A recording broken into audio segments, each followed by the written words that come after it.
Delhi police special cell eastern range द्वारा उत्तर भारत में सक्रिय अंतर्राष्ट्रीय हथियार तस्करी गिरोह का भंडाफोड़ किया, जिसका संचालन फरार अपराधी शाहबाज अंसारी और उसके चाचा रेहान अंसारी कर रहे थे। बताया जाता है कि कुल 23 अत्याधुनिक सेमी ऑटोमेटिक एवं विदेशी निर्मित हथियारों के साथ 92 जिंदा कारतूस बरामद किए गए हैं। दिल्ली और उत्तर प्रदेश में समन्वित छापेमारी के दौरान 09 मुख्य आरोपियों की गिरफ्तारी करी गई है। पखवाड़े भर चली अंतर्राज्यीय कार्रवाई के बाद पुलिस को बड़ी सफलता मिली है। स्पेशल सेल ईस्टर्न रेंज की एक टीम, जिसका नेतृत्व इंस्पेक्टर सुनील तेवतिया ने किया और जिसकी निगरानी बड़ी EPR कैलाश सिंह बिष्ट द्वारा की गई, ने एक बहुस्तरीय और संगठित हथियार तस्करी नेटवर्क को ध्वस्त कर दिया। इस गिरोह के उत्तर भारत में व्यापक नेटवर्क के साथ अंतर्राष्ट्रीय स्रोतों से जुड़ाव के संकेत मिले हैं।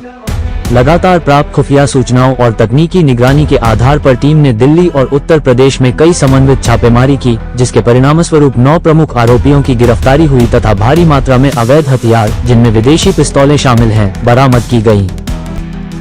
दिल्ली और आसपास के क्षेत्रों में अपराधों में अवैध हथियारों के उपयोग पर रोक लगाने के उद्देश्य से स्पेशल सेल लगातार ऐसे गिरोहों पर निगरानी रख रही थी। जांच के दौरान शाहबाज अंसारी NI मामले में परोल जंपर और उसका चाचा रेहान अंसारी घोषित अपराधी इस अंतर्राष्ट्रीय गिरोह के सरगना के रूप में सामने आए। गिरोह विदेशी हथियारों को कथित रूप से पाकिस्तान से प्राप्त कर नेपाल सीमा के रास्ते भारत में तस्करी कर दिल्ली NCR और उत्तर प्रदेश में सप्लाई करता था। आइए देखते हैं टोटल खबरें की यह रिपोर्ट में।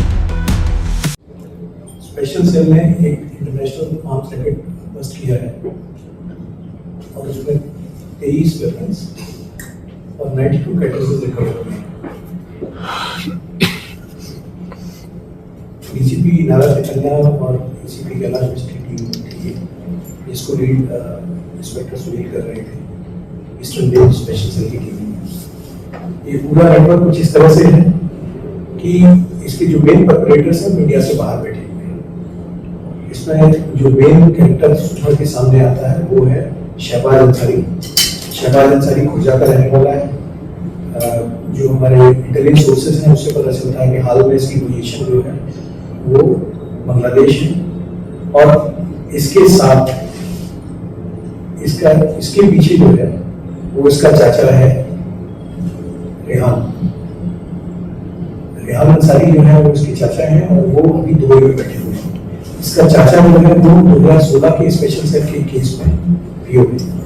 शहबाज अंसारी खुद भी एक NIA के केस में अरेस्टेड था, रोड में निकल गया वहां से। सिद्धू मूसेवाला केस में वेपन सप्लाई के लिए इसका नाम आया था। ये भी माना था और इसका फादर भी जो है कुर्बान, डेथ हो चुकी, वो भी एक पुराने टाइम में आर्म्स ट्रैफिक कर रहा है, कुर्बान जो खुर्जा कर रहा है। पूरा नेटवर्क ये चाचा भतीजे चला रहे थे बाहर से बैठ के। और इसमें जो मेन कैरेक्टर्स हैं जिनके थ्रू ये काम चेक करते हैं, पाकिस्तान के थ्रू एक कैरेक्टर दुबई में बैठा है, एक दुबई में बैठा हुआ है। शहबाज जो है वो बांग्लादेश में है उसकी लोकेशन। और इनके कुछ सोर्सेज जो है पाकिस्तान ISI के साथ मिलकर ये लोग 2 बॉर्डर से वेपन सप्लाई करवाते हैं। एक पंजाब बॉर्डर है, दूसरा नेपाल बॉर्डर है। पंजाब बॉर्डर का जो रूट है वो आप सबको पता है कि ये टिपिकल ड्रोन से भिजवाते हैं, वहाँ से ड्रोन से आते हैं और नेपाल में ये कार से आते हैं। इंटरनेशनल बॉर्डर को कई बार ये इलीगली क्रॉस करते हैं, कई बार कार में कंसील करके अलग बॉर्डर से ले आते हैं, बट मोस्टली ये इलीगली ही क्रॉस करते हैं। तो अभी इस रैकेट की शुरुआत जो हुई है वो यहाँ से हुई है कि सबसे पहले एक कैरेक्टर को पता चला जिसका नाम था परवीन। इसको हमने 14 अप्रैल को अरेस्ट किया। परवीन से पूरी कहानी हुई कि परवीन को ये वेपन सप्लाई किए थे वसीम नाम का आदमी मौजूद। परवीन को भी मौजूद का रहने वाला है और परवीन के साथ एक इंटरेस्टिंग कैरेक्टर जुड़ा था, वो था मान उर्फ अभिषेक, खुर्जा का रहने वाला है। तो जब इनकी गहन पूछताछ की गई तो उससे पता चला कि वसीम के पीछे है इनके साथ में एक राहिल अंसारी जो है वो भी खुर्जा का रहने वाला है और ये शहबाज अंसारी का फर्स्ट कजिन है। ये शहबाज अंसारी का फर्स्ट कजिन है और यही शहबाज अंसारी के कहने पर नेपाल से वेपन्स रिसीव करता था, पंजाब से वेपन्स रिसीव करता था। नेपाल में अभी हमारे क्लोज कॉन्फिडेंट है इमरान अंसारी, जो कि शहबाज का जीजा है, शहबाज अंसारी का जीजा है इमरान अंसारी, उसको नेपाल भेजता है। और साथ में उसके एक दो कैरेक्टर्स और भी हैं जो ऑलरेडी अरेस्ट हो चुके हैं, ये और भी कुछ लोग नेपाल से करते और वेपन्स नेपाल से आते थे, तो नेपाल से वेपन्स लाके वसीम आके वेपन्स को सप्लाई करता था। वसीम से जैसे एक नेटवर्क पर 3 बना, दूसरा नेटवर्क से पता चला कि जौनपुर का अहमद नाम का कैरेक्टर है वो अहमद अपने में छोटा मोटा आर्म्स को ठीक करने वाला भी, मतलब एक तरह का देशी आर्मर कह सकते हैं, और साथ में वो मुंगेर से कंट्रीब्यूट करता है। तो उसकी अनुमति की वो वेपन खरीदता भी था, जो फॉरेन वेपन है वो इससे वसीम से खरीदता भी था, और साथ में कई बार वसीम को जो छोटे लेवल के गैंगस्टर्स होते हैं उनके लिए मुंगेर में 0.32 की जो कंट्रीब्यूट पिस्टल्स है वो सप्लाई करता है। वसीम आगे इसके आगे गए, अहमद के आगे तो पता चला कि एक विशाल सिंघानिया है आजमगढ़ का, विशाल सिंघानिया आजमगढ़ का है, वो वसीम का एक लोकल तरह से खरीदने बेचने वाला आदमी था, जो आगे खुद भी खरीदा था और आगे क्लोज को देखा था। ये पूरा के अभी तक पूरी चेन आई थी, जैसे मैंने आपसे कहा कि ये पूरा का पूरा बाहर से पकड़े पूरा था, जिसमें शहबाज अंसारी और उसके चाचा रेहान अंसारी मेन कैरेक्टर्स हैं। इनके साथ में जो बॉर्डर क्रॉसिंग इन्वॉल्व है, दोनों जगह लीगली बॉर्डर क्रॉस करते हैं, तो इसमें टेक्निकल सिग्नेचर्स पाकिस्तान एसआई के और ऑपरेटर्स के आए हैं और उनके थ्रू फोन ये पूरा गुजारा है। ये ऑप्शन में अभी कुछ दिनों पहले क्राइम ने भी बहुत अच्छा डिटेक्शन किया था दिल्ली क्राइम ब्रांच ने, और ये उसी का एक ऑप्शन था जिसको किया है। इस पूरे में हमने कुल 23 वेपन्स रिकवर किए हैं, जिसमें भी 4 लॉन्ग पिस्टल्स हैं, एक जिलाना है, एक PX-30 सारी बाहर की वेपन्स हैं, 9mm की 2 पिस्टल्स हैं, और 92 की 10 पिस्टल्स हैं, और प्लस कन्वेंशनल पिस्टल्स 3 हैं, 2 शॉटगन्स हैं और 92 कैटरेजेस हैं। कैटरेजेस डिफरेंट होते हैं, जिसमें 0.32 के भी कैटरेजेस हैं और SLR के भी कैटरेजेस हैं। तो ये एक नेटवर्क जिसको बिल्कुल A to Z मैप किया गया, मैप करके इसको प्रॉपर तरीके से बस्ट किया गया। इसमें अभी भी काम चल रहा है और आगे भी कुछ रेस्टोरेंट को आपके साथ शेयर किया है। नेटवर्क का इस्तेमाल पास में आपने देखा है कि शहबाज अंसारी को जब अरेस्ट हुआ था तो ये सिद्धू मूसेवाला जैसे मर्डर के अरेस्ट हुआ था, वेपन सप्लाई का।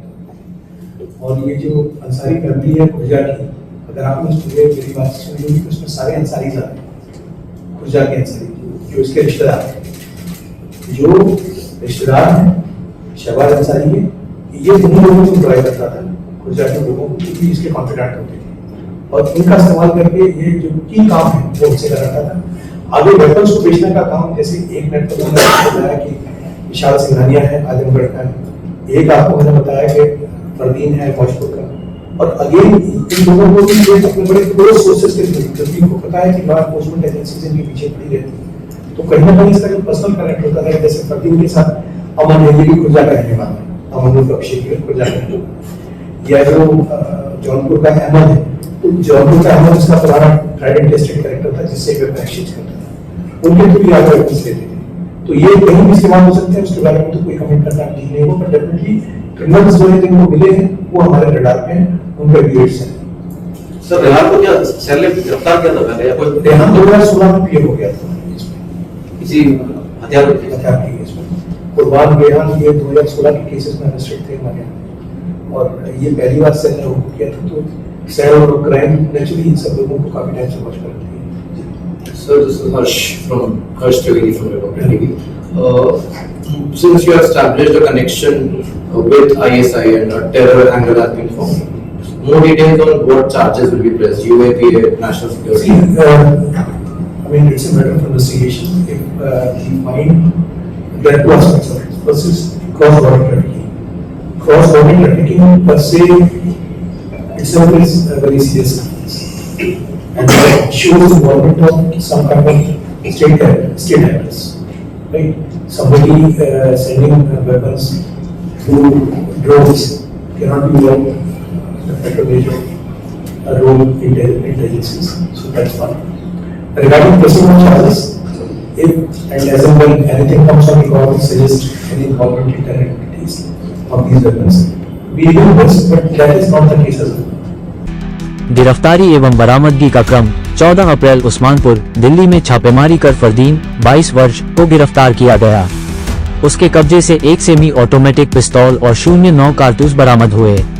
उसकी निशानदेही पर वसीक को शास्त्री पार्क से गिरफ्तार किया गया, जिसके पास से 02 देशी बंदूक, 01 कट्टा, 42 कारतूस और 06 मैगजीन बरामद हुई।